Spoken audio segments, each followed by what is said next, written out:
दुनिया ने इतनी पीड़ा कभी नहीं देखी है जो आज देख रही है। गीता की फिलोसफी की relevance is as relevant today as never before. जब दुनिया के सामने दो बड़े मुद्दे थे तो प्रधानमंत्री जी ने टेकिंग गाइडेंस फ्रॉम गीता, उन्होंने कहा हर संभव प्रयास होना चाहिए टू अवॉइड वॉर। भारतवर्ष की प्रेजेंट जो गवर्नेंस है इसको मैं गीता गवर्नेंस कह सकता हूं। सेकेंड वर्ल्ड वॉर के बाद दुनिया ने इतनी पीड़ा कभी नहीं देखी है जो आज देख रही है। We are virtually sitting on a volcano. दुनिया के दो conflagrations, one one Israel Hamas, another Ukraine Russia, are too well known. Gita की फिलोसफी की relevance is as relevant today as never before.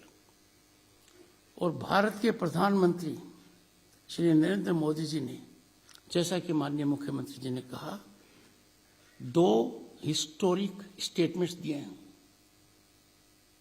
पहला स्टेटमेंट था उनका करीब 1.5 साल पहले, we are not living in an era of expansion.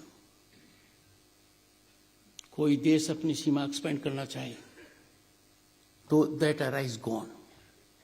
But in saying so, India's prime minister took pride. This country never in its history has thought of expansion. We have suffered invasions. We have suffered incursions of all kinds. पर भारत में रहने वाला न तो किसी राजा ने, न भारत ने कभी भी एक्सपेंशन को अपनी पॉलिसी किया है। We have never believed in it. And second, जब दुनिया के सामने दो बड़े मुद्दे थे तो प्रधानमंत्री जी ने टेकिंग गाइडेंस फ्रॉम गीता, उन्होंने कहा हर संभव प्रयास होना चाहिए to avoid war through dialogue and diplomacy. Gita में यह पराकाष्ठा पर गया था, यह भूमि साक्षी है इसकी।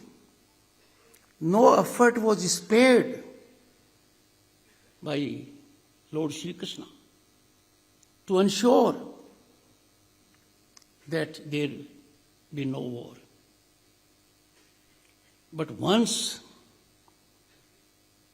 this becomes inevitable, तो भी भगवान श्री कृष्ण ने ज्ञान दिया, और ज्ञान अर्जुन को दिया जो हमको आज सोचने की आवश्यकता है।